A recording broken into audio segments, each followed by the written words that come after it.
This is a microphone test.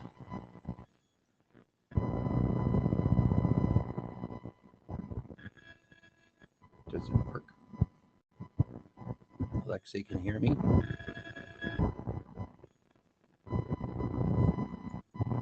Can you hear me, Alexei? Can you hear me? Can you hear me? Can't hear me. Okay.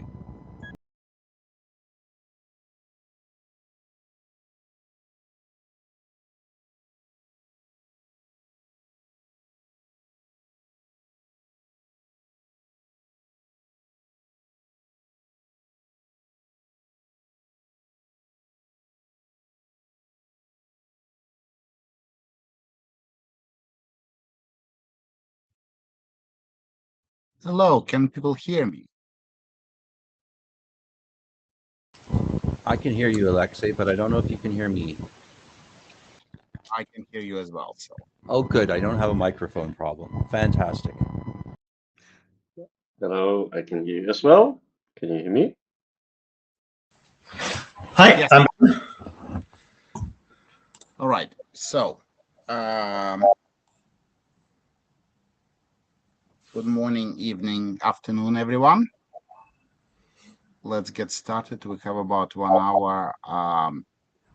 I will quickly go through slides, share slides.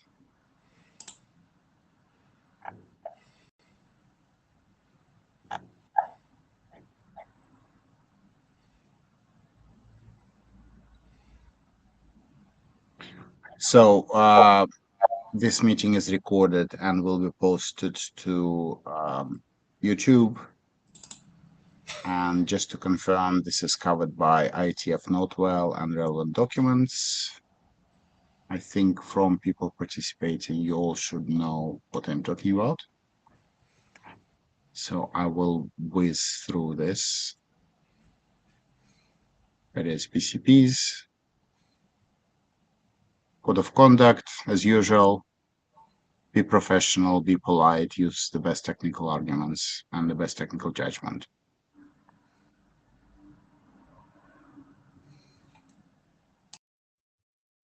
Okay, the session is being recorded.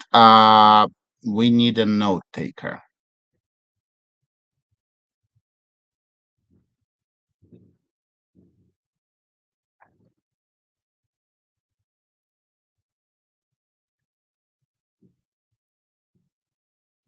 I can do if nobody else wants. Well, I see Ben raising his hand. I could also try to do it. I've never done it, but gotta get my feet wet sometimes. So. Yeah, if you do the basically just the main questions, answers, don't need to, minute every slide. I'll try to help you out in background. You need to use your data tracker login. I need to do that there. Okay. For the hedge doc, you need data tracker login. Yeah. In theory, you can paste it in afterwards, but I think it's so. If Alexei wants to help you, it's easier. If you do it in real time, it's slightly better because then we can correct it as it goes. Okay. So I'm on the data tracker. I'm logged. No, I'm not logged in. Why am I not logged in? Should have been. When you click on the link for the notes, it should. So I'm logged in now, but the minutes button is disabled for me. No, that's not the right direction. Go on the notes. Notes. Yeah. You can also go to the in Meet Echo in the top. There's next to the word SML. There's a crayon. Next to open that and then click on the. Yes. And then no take tool. Yes. Okay. Extract it to a new window, and then you can stick it in a completely new window elsewhere, and I'll help you. Open a new page. Okay. Yeah. Managed to do that. Yes. Good. There you go. I don't know. Yes. Okay. So from Meet Echo, I found it. I was looking at the meeting page on the data tracker, and it's very confusing to find the meeting link and everything. But I found it here in Meet Echo. Yes, all good. Alexei, is there an agenda that we can paste in? Yes. We're going to talk about trust document, which is not yet a working group document, but hopefully we'll get it closer to being one. I did post a short email message to the mailing list yesterday, I think. But my apologies for being a bit late with that. With that, my co-chair Arndt is going to be the main presenter. Let's hope that my microphone works, right? It does? So Yes. now I had to log in 3 times, once to Meet Echo, once to Data Tracker, and once here to the Hedgehog, but finally it works. Yes, all good. You know, Ben, if you had only logged into Facebook to start with, you would have skipped all the rest. Yeah, right. Yeah. Alexei, can you do the clicky to get slides on screen? Fine. These are mostly slides that I wrote about 10 months ago for Brisbane. This document fell off the end of that meeting. Let's hope it doesn't fall off the end of this one. We have a draft. It's no longer the initial, but it is a draft. I want to have a working group adoption at some point. It contains 3 things that I want to have in there, and 1 thing that isn't on the list because I would really like to, drop it. The 3 things that I think we should have is an overview of the types of security concerns that apply to either senders, receivers, implementers, or to sites that receive on behalf of a recipient. There are specific things related to automatic processing where a receiver does something active, not just displaying.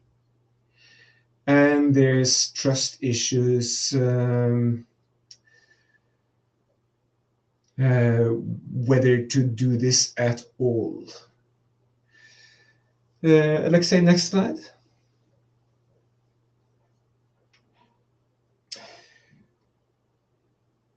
The first and biggest decision to take is how to write the document. What Hans-Jörg started on and I continued with is to describe what code actually does today, very much a descriptive approach. We could have been prescriptive, or we could have done what people do in my day job and just do it sort of high level. What the document does is really instead to describe how code handles similar issues today. In particular, I have looked at calendar invitations supported by lots of people and how Gmail handles things like flight tickets, boarding passes. To some degree, I've also looked at how Apple does the same. Doesn't seem very different, so I just paid more attention to one of them to save time. It's not obvious to me that my opinion matches the working group's opinion in general, that we can have a consensus around that. Such is my opinion. Next slide, please.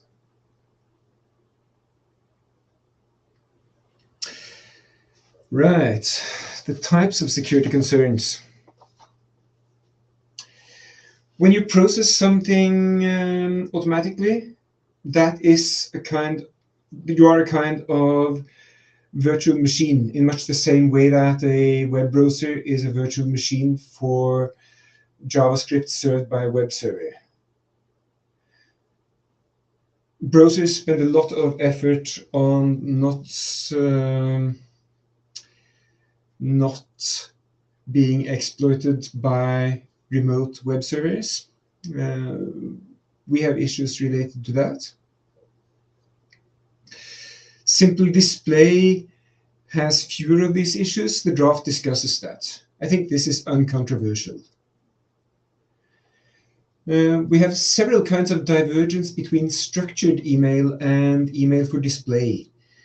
There are security issues relating to different parsers. For example, if your spam filter and your user agent both parse some structured data, then they may do it differently, and the difference may cause security issues. We discussed that. Again, I don't think it's controversial. If you send something to several people, which happens all the time at work, then different recipients may see something different, which worries me more. This worries me, but in the context of this document, I don't think there's anything more to do than just describe that it can happen.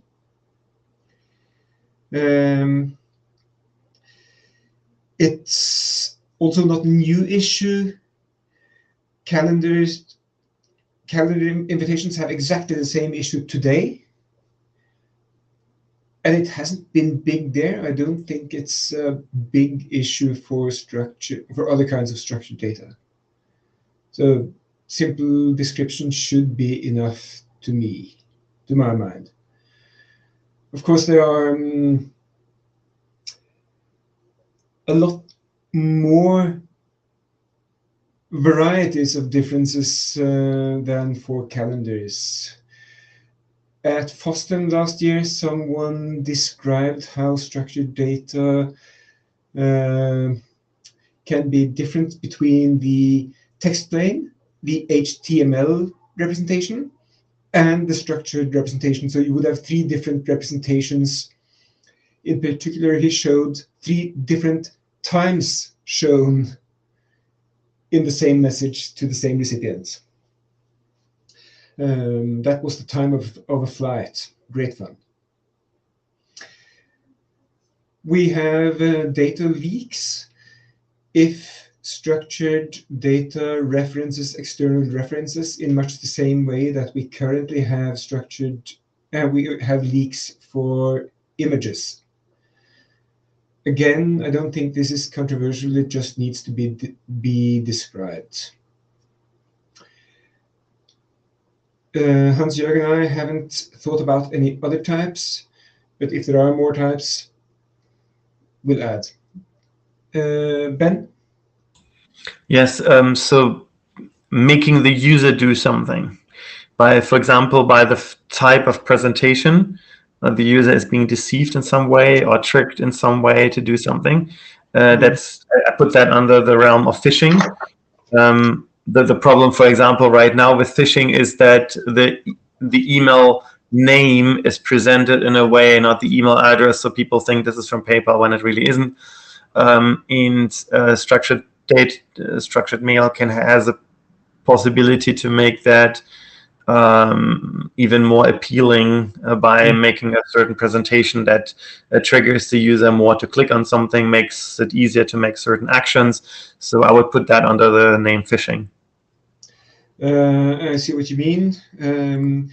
It's going to be very, very difficult to type that. You cannot specify that. It's just no. It's going to be very difficult because make notes to I will have to add a pun on user agent. The user is then the attacker's agent. The user is a virtual machine on which the attacker executes programs. Terrible, isn't it? It's going to happen. But yeah, clearly, structured data adds new varieties of this attack. It's something that people need to be aware of. But then again, it's possible with HTML already as well. Or text plain. Yep, new varieties of phishing. After that, Alexei. Next slide. Oh, Good. We have, for some kinds of structured data, we want the recipient to do automatic processing. In my case, I would really like to have some calendar invitations just go straight to my calendar and be added. I don't want to click on all of those. It may have been Philip who suggested that some things should just be added to Apple Wallet automatically, no user action necessary. Anyway, some automatic processing is desirable either at receive time or at display time. Automatic processing involves being a virtual machine, or perhaps even making the user be a virtual machine. That adds additional risk. We have some text about it. I don't see really what more there is to say than performing automatic processing adds risk. I have a question at the end whether to do this conditionally based on senders. I have personal opinions about that, but I do notice that today mail readers offer such functions as display remote images only from some senders. So I think current code overrides my opinions.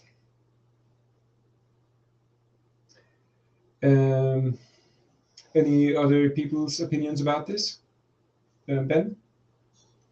So the way I'm seeing that from a client perspective is that I would just display that the user can add this to the calendar manually, and then I would, for example, give him the choice once he added that, or maybe I noticed that 5 times in a row he has accepted the invitation from the same sender, and at that point I'm going to propose to him, do you always want to add that automatically?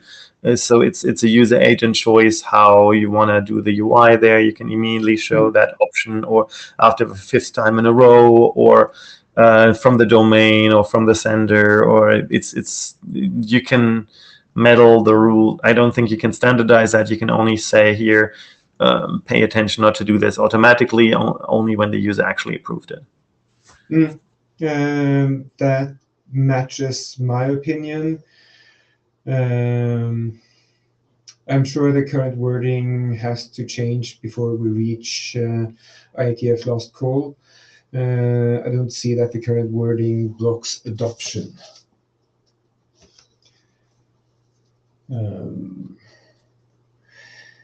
Okay, Alexei, next slide.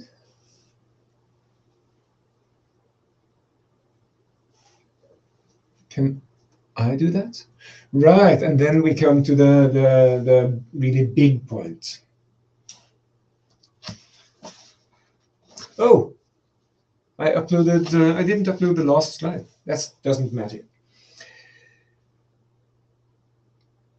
The current implementations of structured email, Gmail above all, use a site-wide list.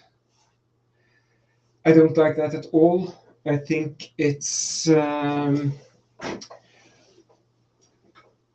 unfortunate for internet-wide usage. However, if I have written a document, or if Hans-Jørgen and I have written a document that describes current practice, then that is current practice and should be in there. There are also lots of things that use the user's address book, much like what you, Ben, said just now. There's an open issue about whether to use DMARC or DKIM. I also have an open issue about whether to create a header field that connects this particular email message to older structured data.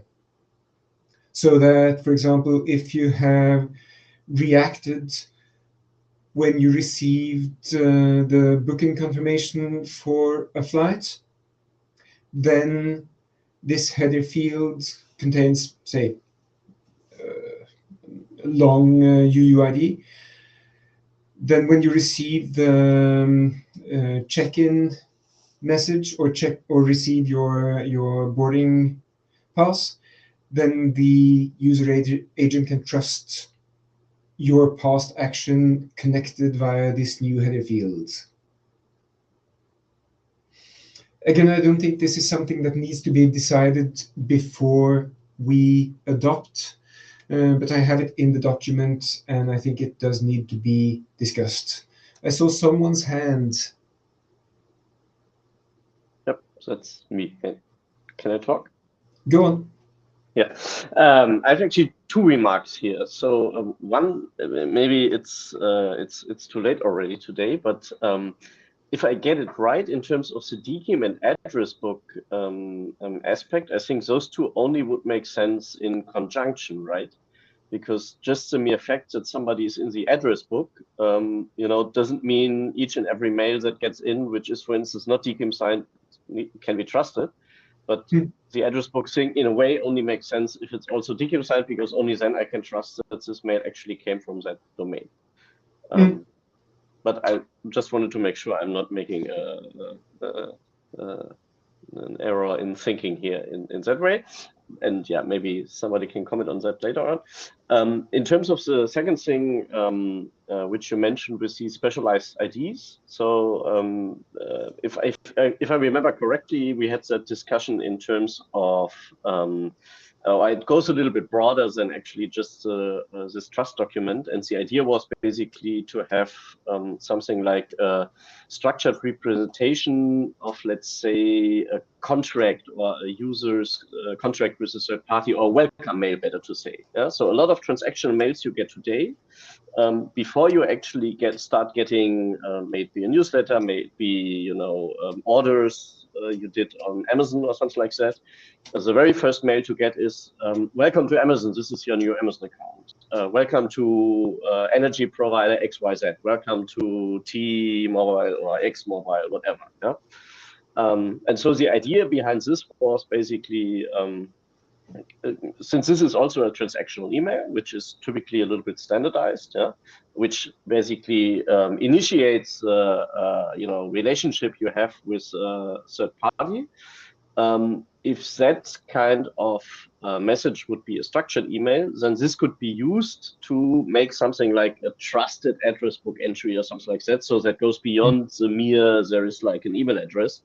And so one idea was to make actually a dedicated draft out of that at some point, and then probably to think even about how this kind of relationship is structured. So with one mobile provider, I might have two different contracts, maybe one for me, one for my wife, or something like that. And there came this idea of the IDs from. So this just as a little bit of a context. I'm not sure if it's the whole thing as such probably is not or is too big or too specific for this particular draft, in my opinion.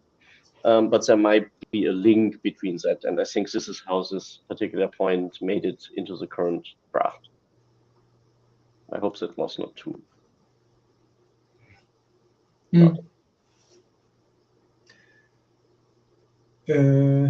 Philip? Yeah, I guess so. First, going back to the point that Hans just made and also Ben made about which senders can be trusted, I agree that should definitely be a MUA decision, and I don't think we can prescribe any rules around that. Like for some platforms, you may decide that for some reason you don't need any kind of SMIME or DKIM signing. For some platforms, maybe it's people in your address book that are SMIME signed, or some may decide that DKIM and DMARC is sufficient and they don't need SMIME signed messages. And Gmail, can continue using their site-wide list in addition to that if they want. And to Arndt, what you were just saying about linking with previous structured email messages, I think that potentially also brings up other security considerations. So if that's something that is in, I guess if that mechanism is fleshed out in any of the drafts, we should probably discuss this trust and security considerations that apply to that kind of chaining as well, because you can imagine that the airline, for example, sent you a boarding pass or something, and then you get another email saying your boarding time has changed or your boarding gate has changed, right? There's some additional trust that needs to be established there, that's a legitimate update to a previous thing that you've already trusted. And then I guess my last comment / question, or more of a question, is, so this draft, it sounds like it's more descriptive and discussion about this area, but there's also some discussion about an actual mechanism for signing structured data. Is that so? That's going to be a separate draft or in the core draft or something, or I'm a little unclear how those two relate. Okay, may I answer that? I would prefer that we do the trust draft and finish it, and do not keep that, do not block that on mechanisms, on how to do, for example, JSON LD signatures.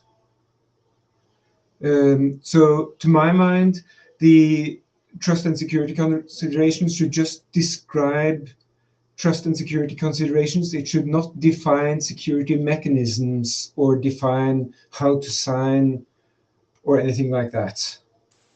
Okay, cool. I can do the other part later. That's my answer as participant, I suppose. Yeah, that makes sense to me. I just wanted to make sure I'm understanding. Ben again? So if I'm first to what Hans-Jörg said about DKIM, yes, DKIM by itself doesn't make any sense, only if it's used in connection with the address book. But to these contract emails, I think more generally, basically, and correct me if I'm wrong, Hans-Jörg, so what I'm understanding is that you're saying that we have a higher level abstract object, and then each email is just talking about that higher level object, and the object has an ID and has also some kind of password or secret attached to it. So the provider would send me the first email with a welcome email with a contract. Here's your new contract. And there would be an SML representation of it, and the contract has an ID and there's a secret attached to it. And then if there's follow-up emails about the same contract, for example, hey, you have an appointment scheduled with the telephone guy who is going to lay their cable now, that has the same ID and the same secret. So if I accepted the earlier contract that came in saying, yes, I approve that is actually a contract, please add it to my contract list, then we have a higher trust level attached to it. To the follow-up email, it's not just a random email coming in, but we can actually attach that to a specific contract object and attach that email to that higher level concept. And it organizes the emails, it groups the emails together. You have one contract for yourself, one for your wife, and they're separate. But also it allows to trust that follow-up email more because I've accepted the previous one because they share the same secret. So that wouldn't be a signing security thing. It would just be a secret that is there. And then if the secrets match, then we can connect the two objects. Is that what you're proposing, Hans-Jörg? I mean, there was a lot of what you said, but so from what I understood, I think that goes in the same direction, right? So that's it. And can I talk in general, or you want to continue with something else? Also, Ben. Sorry, I don't No, hear you. what I wanted to say. So I think that is going to be a useful Okay. concept, that we can have an abstract object, and then the emails are just instantiations of that object. Yeah. So we could think about this. So I like what Arne said before about Philip's question about the mechanism. So that would probably be not just a mechanism, but it would also be a mechanism, and so be separate in that term from this document, but would probably be worthwhile mentioning as some kind of option. So yeah, so in that sense, yes. I also, in terms of what Arne said in the beginning, like this document is more descriptive or more, discussing things. I think agree, and I think that matches also a little bit with what was then said later in terms of there needs to be a choice anyway by the clients. So basically, this document somehow makes people aware of what are the problems that needs to be considered. And what would be potential, trust signals or methods that could be used. So I also agree then in terms of Philip's question that this idea of how to sign actually not messages but payloads would probably be something beyond this document as such and something for a separate one, but it should probably be and that was the reason why I was just reiterating it on the list today. It would probably be something to be mentioned as an option in this document, because this kind of category of a piece of content might also have its own signature. That, by the way, could already happen today. So there is established signature mechanisms, for instance, for PDF files, which can already be an attachment to an email as well. Which and so I think it might at least be something to be teased in the document.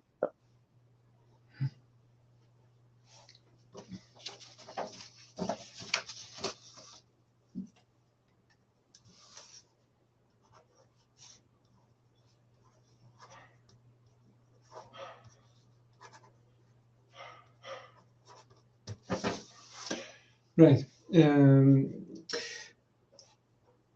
For the purposes of this document, I guess we have some sort of consensus that I get to add a couple of sentences talking about reference to older related email messages with structured data as a trust mechanism. The last point here is a problem that I have had.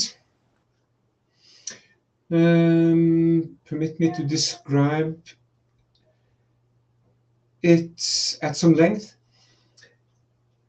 We have teams such as Automatic, the maintainers of WordPress, well-staffed, competent, have resources and so on, perfectly able to deal with contracts such as what Google asks for Gmail.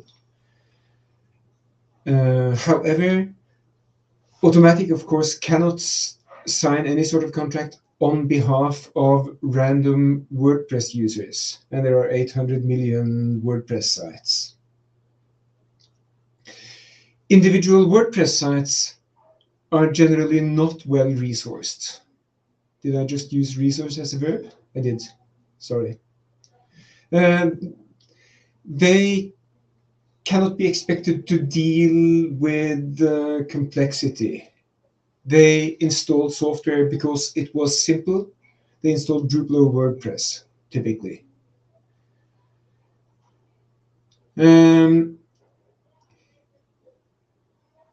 Anything that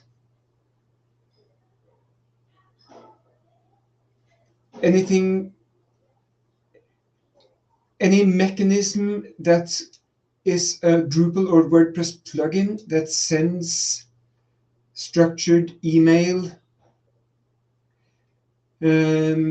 is as difficult to use for most WordPress users as privilege is important. If privilege is pretty much required, as is the case today for Gmail, then structured email is almost unusable for them.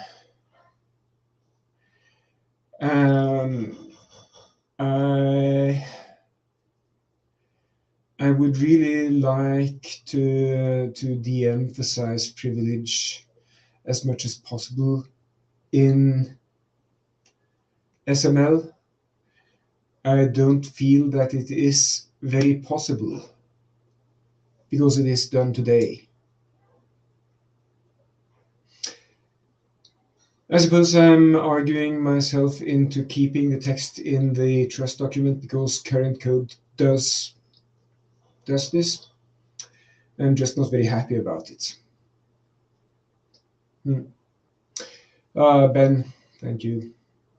Put me out of my misery now. So I guess I kind of agree with you, because I would actually say that what Gmail does, if what Gmail does is we consider not to be a good solution, then I think we should not be mentioned at all. We should just ignore its existence.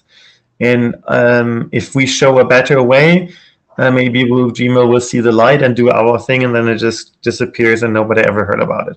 That would be my preferred way. I don't see a point in documenting bad behavior unless to say don't do this. Like you could explicitly add language saying don't do this, but don't say Gmail does that, because it's irrelevant for me.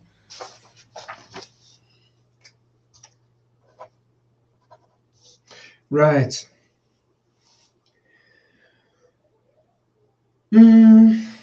Maybe it would be good for the draft to say that there is much code that uses privilege now. Here are mechanisms that are used. I don't think this blocks adoption, at least. Yeah, I guess I'm on the side of we should mention it and say that we don't recommend it. I think this document, in my opinion, should both document existing practice and then discuss, the trade-offs and the caveats of each of those, and give some recommendations. But yeah, that's just my opinion. Yep. I suppose your opinion is really consensus as much as consensus with which no one's really happy, but let's all blame Edison.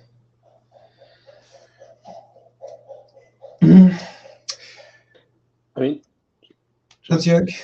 commenting, I mean, the question is a little bit like, to which extent is that a problem? I mean, we said before, like, all these decisions anyway need to be made by the client on behalf of the, each client can decide individually in considering the context of the user and the interaction on how to deal with all that, right? So this is nothing to be prescribed from the. Did I summarize it wrong, Art? I mean, then interrupt me. Oh, of course I can interrupt you. No, just if I said it wrong. I mean, I was just referring to what we said or anyway, right? Or consented about. Like the draft should not prescribe user agents what to do in terms of auto processing and so on. It should be open to each user agent to deal with different mechanisms on a same level, but under the discretion of the user agent. But maybe just takes this as a working assumption right now. Yeah. Because the point I wanted to make here is that we have to be careful what means when we talk about Gmail here. So in my opinion, we only talk here about Gmail as a user agent, so the webmail of Gmail, or the client stack. Because even if you are a Gmail user and you get structured email in your Gmail account and it is not whitelisted by Gmail, you can still use that with another client. So if you use, for instance, a Thunderbird or whatever on top of Gmail, Gmail does not extract or clean the structured data out of the email. But if you choose a client you like here, you can still work with that data, just to clarify that here. And if that is the case, I'm not even sure if this privileged sender discussion is so much of importance, because we can just consider this as a decision under the discretion of the Gmail web client. And I think, as Ben said, Gmail might be revising that decision at some point if there is like a big amount of trustworthy structured emails which they, don't show their users, but which might well be shown. So they might probably change that policy. Okay, Philip. So yeah, I think we all agree that the user agents need to be able to implement their own trust and sender reputation policies. But I don't think that necessarily means that this draft can't be opinionated. I think this draft can still give recommendations on what it considers best practices. And then certain MUAs may decide that for some reason they want stricter policies than what's prescribed, or in some cases they're okay with going against some of these recommendations. And also, I guess, just go back to my previous comment about including the privileged sender, even if we don't trust it. I think it's important to document that in this draft, just to at least leave a record that it's something that we've considered. Like, even if we don't recommend it, it would be good to document, the reasons for why this was considered and discarded as a recommendation. Can you repeat that, please? Yeah. So even if some of these mechanisms, like Gmail site-wide, the privileged sender list, if we've decided that's not something that we would recommend doing, I think it's good to include in this draft just a document that it is something that we are aware of, we've discussed, and here are our reasons for why this is not something that we would recommend.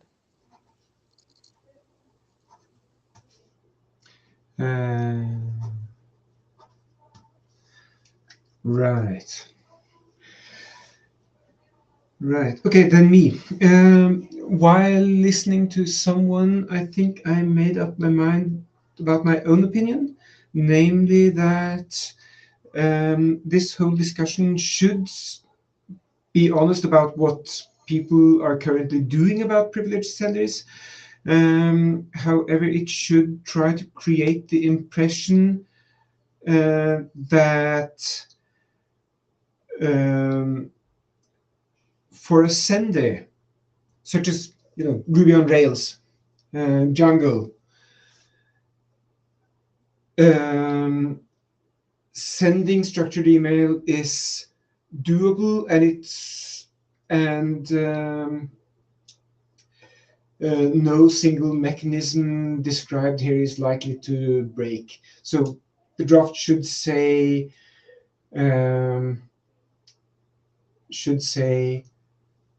recommend trusting an email if this or that or that or that.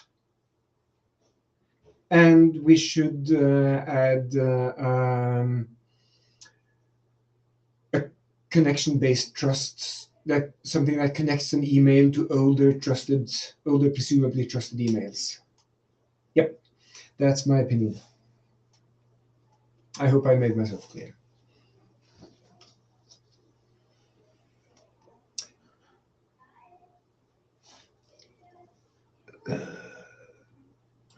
Leave my queue, and maybe we're done with this draft. Then the last one is really simple, much simpler than this.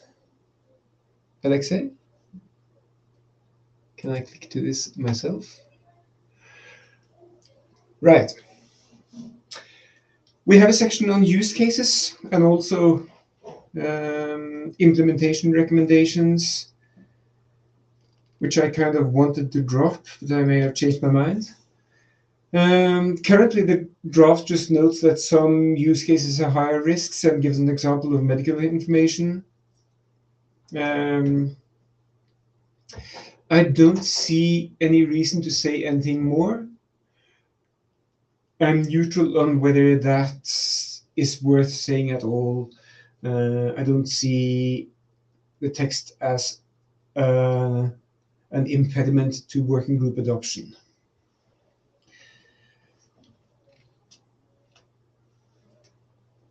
And this is uncontroversial. No, Hans-Jörg, go on. Not necessarily controversial, but one thing that actually came to my mind when I re-scanned the draft was that one of the things we are currently not mentioning at all, or at least I didn't find it grabbing, is encryption.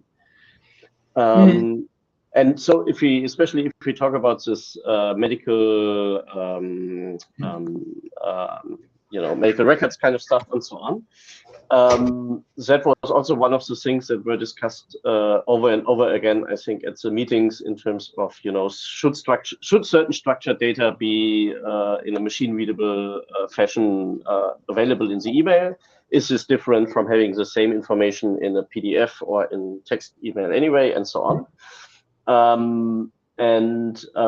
So the general question is, if we have a list of a toolbox of mechanisms in this draft, like these kind of things could be employed in order to trust certain structured data coming in. Should that toolbox also include encryption? Of course, encryption is not a trust thing, but on the other hand, you could argue like, if my service provider, it must not even be the medical record, but it could also even be like, say, the electricity bill. I don't want to have that send it unencrypted to me. Yeah.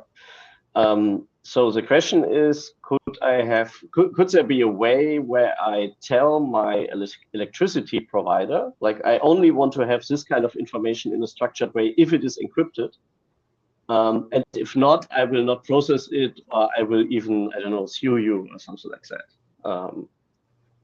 I'm not yet 100% sure how that would exactly fit in here, but I feel it's certainly somehow something in the scope of this draft, because it comes up over and over again, and it should be either addressed in a way, or it should be considered out of scope, or just covered elsewhere. Okay, me then, Alexei. I have strong opinions about that. Two of them. One is that encryption is orthogonal to what we have here. And it's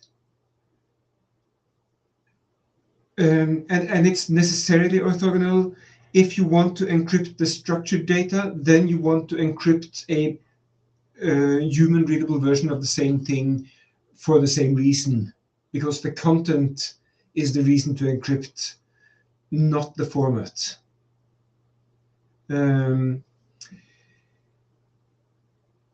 My second strong opinion, sorry, Alexei, I'd rather not tie SML to SMIME in the minds of any reader, because it's such a negative buzzword.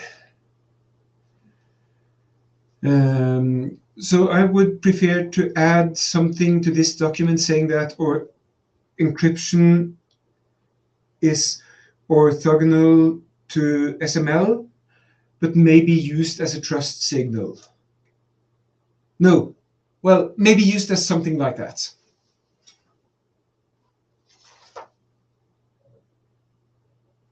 In much the same way as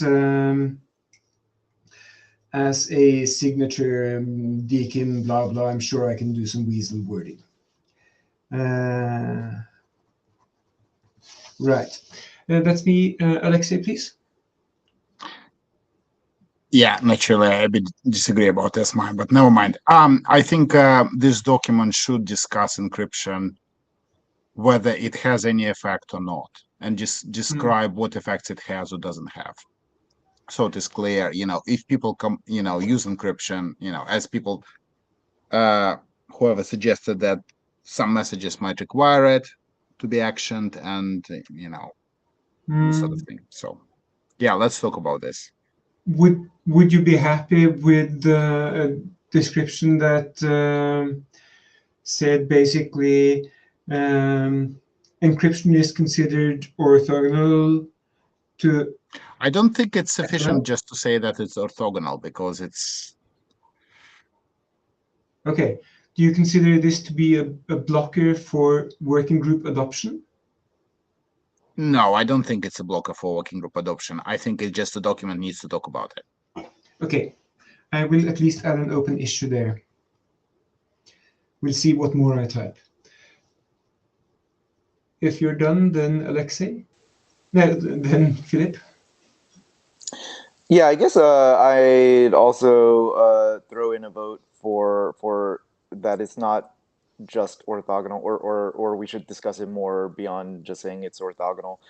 Specifically, the point you brought up about, if you encrypt the structured data, you would want to encrypt the non-structured version of that.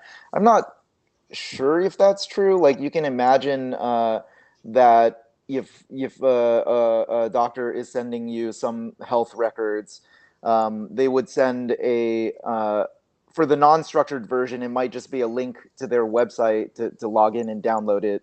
And as an alternative, they send it as an encrypted structured data that you can your MUA can directly consume and put into the health app or whatever it wants to do with it, right?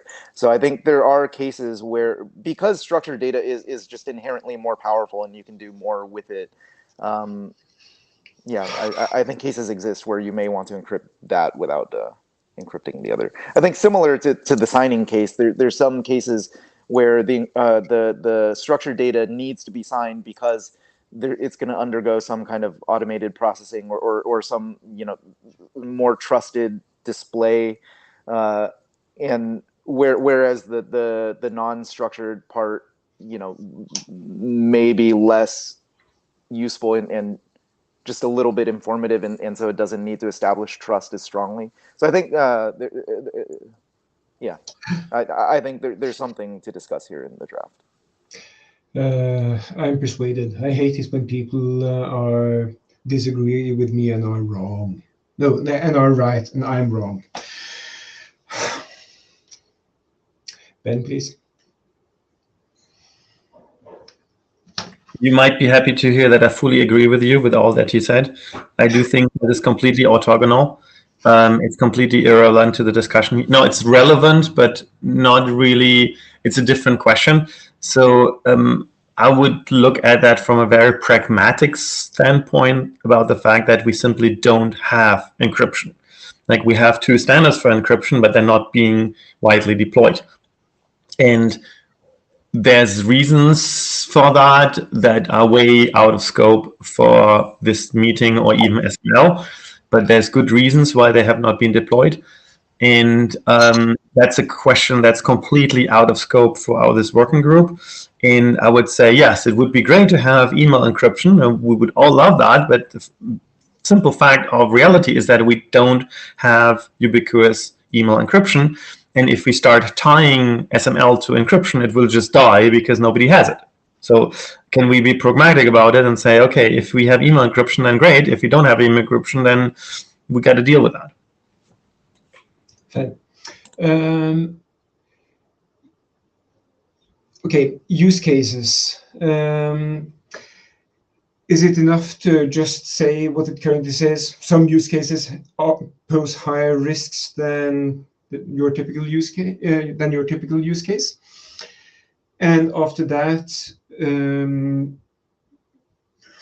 should we? I'll post another draft with updates from this. After that, might we proceed to a call for adoption? Decision to be made on the list, of course. I can poll people attending whether they think it's getting there, if people want, or if you don't think it's useful, we don't have to do it. Oh, well, there are few enough people can. Please do a poll. I want to see how that works. You've never seen it in Medeco. Come on. Maybe I was asleep in the back of the room.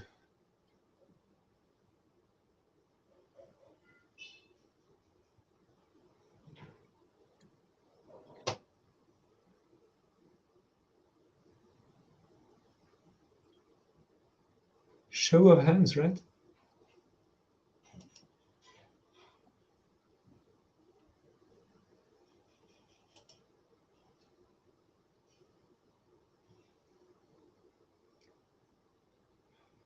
Oh,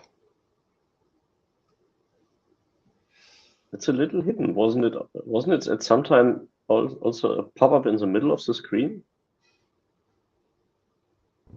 Yeah, they changed that Okay. because it was in people's faces and they couldn't go You're back. very hard to hear. Michael, we couldn't hear you. Yep. Speak up. Yeah, it used to be in the middle of the screen, but it was too in people's faces and they couldn't go back to see the previous polls mhm. because they would disappear.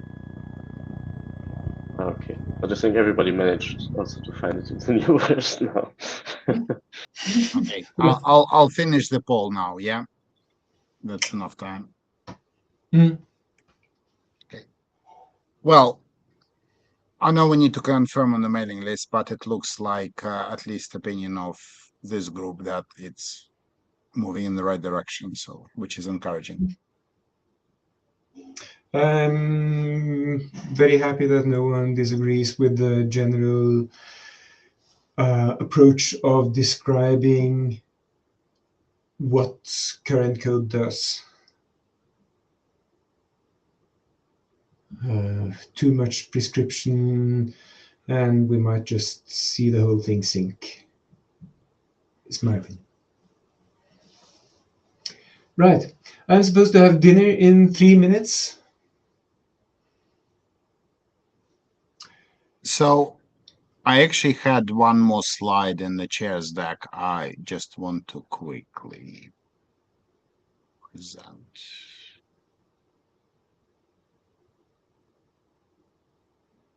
Oh, yep.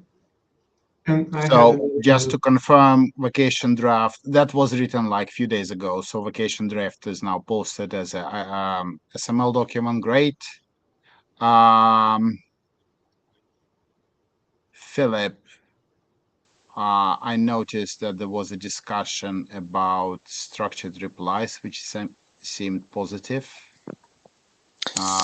Would you like to sketch out something?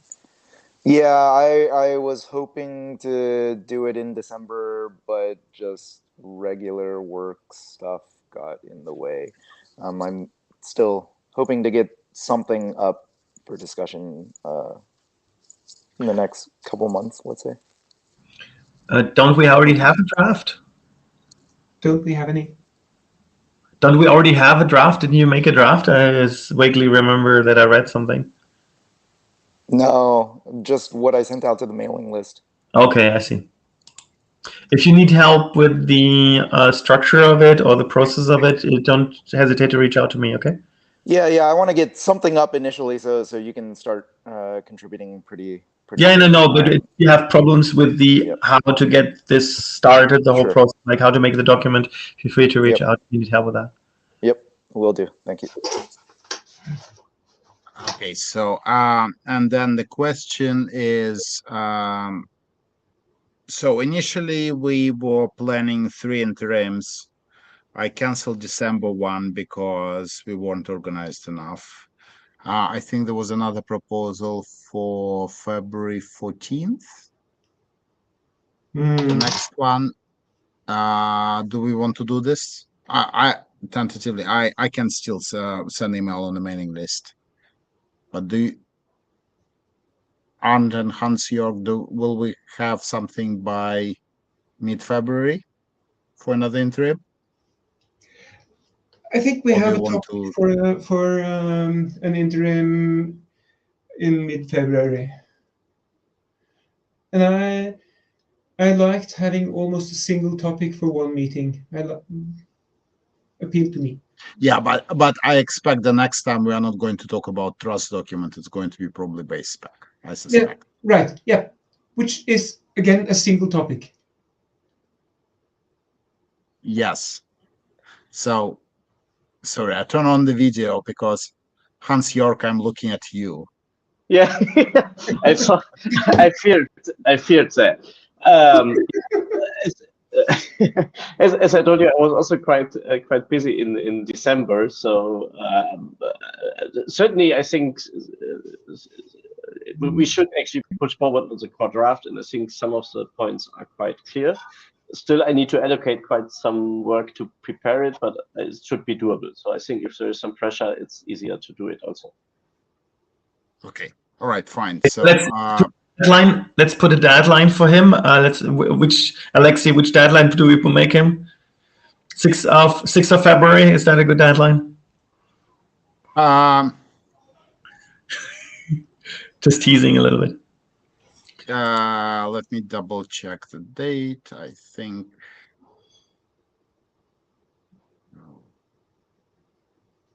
Yeah, like something a week before that. So I'm not sure why I said 14th of February. I think it was a Tuesday. It's in February sometime. So Yep. yeah, I think like if we can have a deadline, maybe February 4th. Excellent. And then what exactly do you mean by deadline here? Just to be clear. You post drafts. You need to slides and specific topic you want to discuss. Yeah, draft and slides, yes. I mean, we need an update for the be draft. able to update drafts before that would be great. It's not strictly necessary, but if we at least start talking about topics that we haven't talked in Dublin. Does it work? I'll give my okay. I think we already in Dublin we had some agreements about modifications to the day's draft that just needed to be done, right? Am I misremembering? No, you're correct. So Hans York needs to catch up a bit. Yes.